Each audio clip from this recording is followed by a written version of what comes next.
Hello everyone, you're welcome once again to another English language class. Today in our lesson, we will be looking at comparison of adverbs.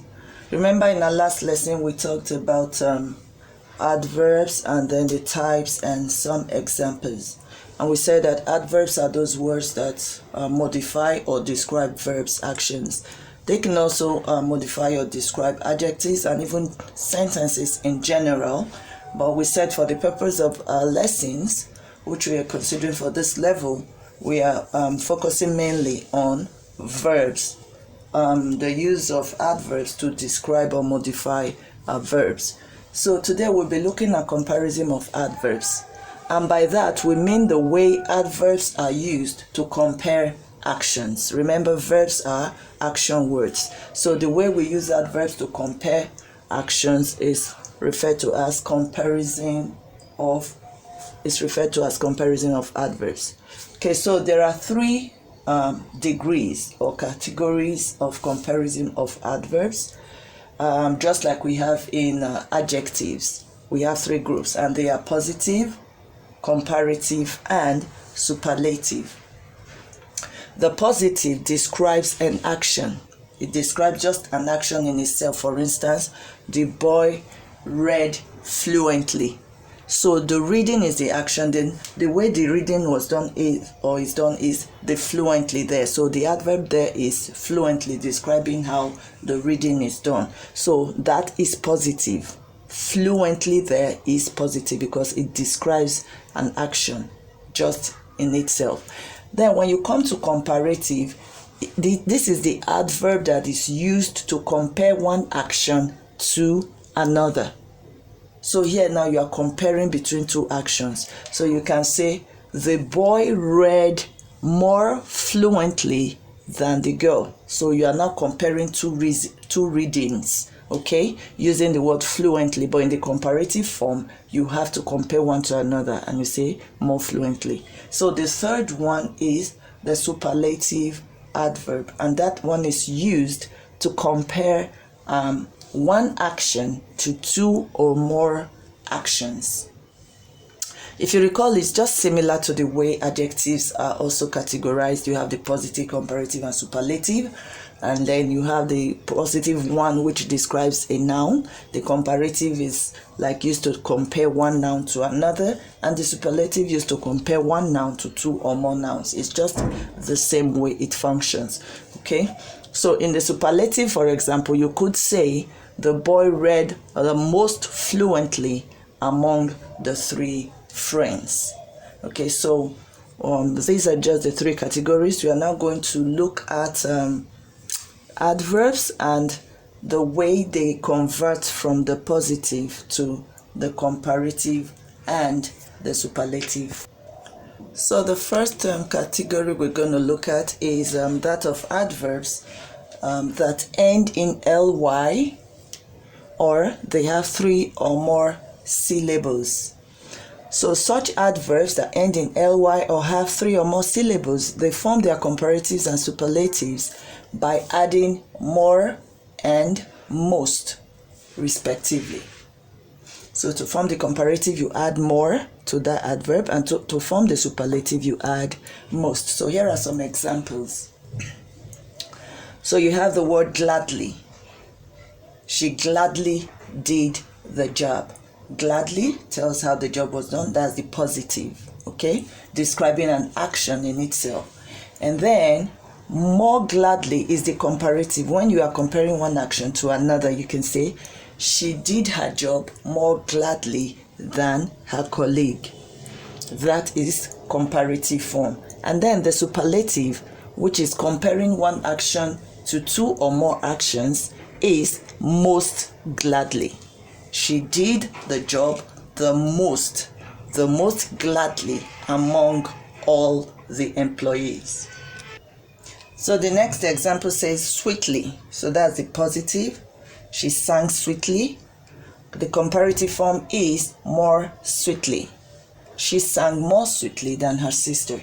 And the superlative form is most sweetly.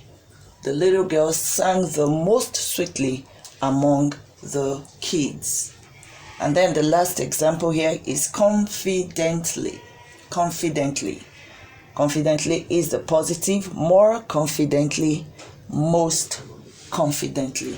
So here are some examples of words that form their comparatives and superlatives by adding more and most. So next we're going to look at the group of adverbs that form their comparative and their superlative by adding er and est. So the next category of adverbs is the group of adverbs that are one or single syllables.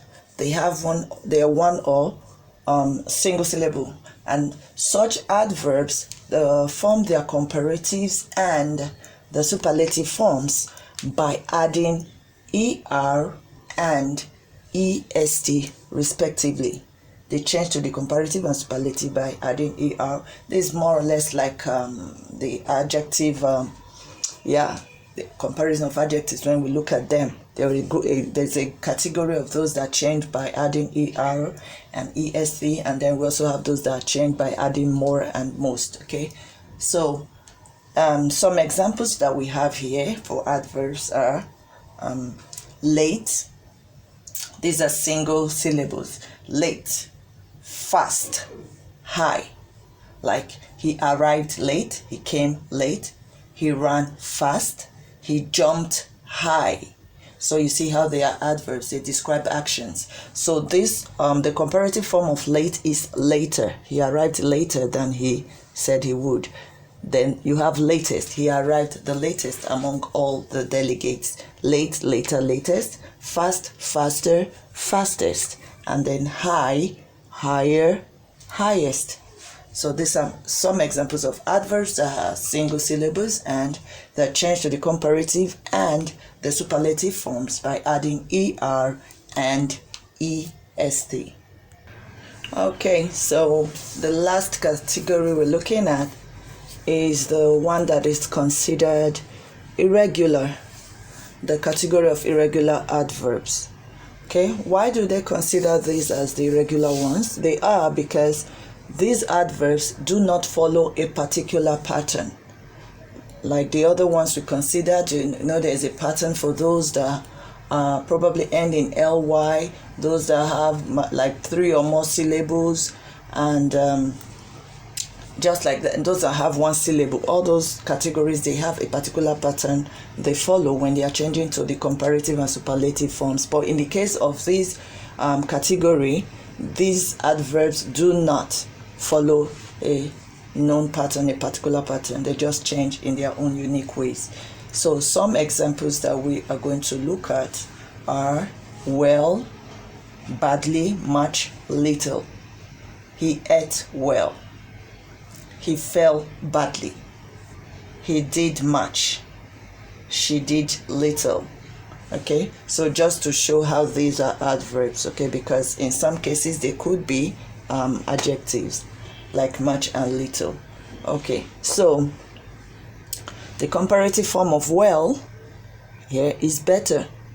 We can see that there is no correlation. They're not in any way looking like each other. Okay, better is a totally different word from well, but this is the comparison form of this adverb. And the superlative form is best. So you have well, better, best. He ate well, she ate better, he ate the best. And then the next word here, badly. Badly, the comparative form is worse, and the superlative form is worst. Badly, worse, worst. And then you have much, much, more, most. And lastly, you have little, less, least. He did little job. He did less job. He did the least job.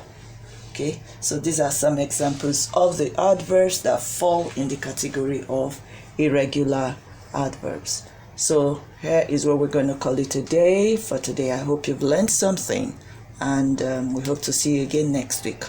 Until then, stay safe and stay blessed.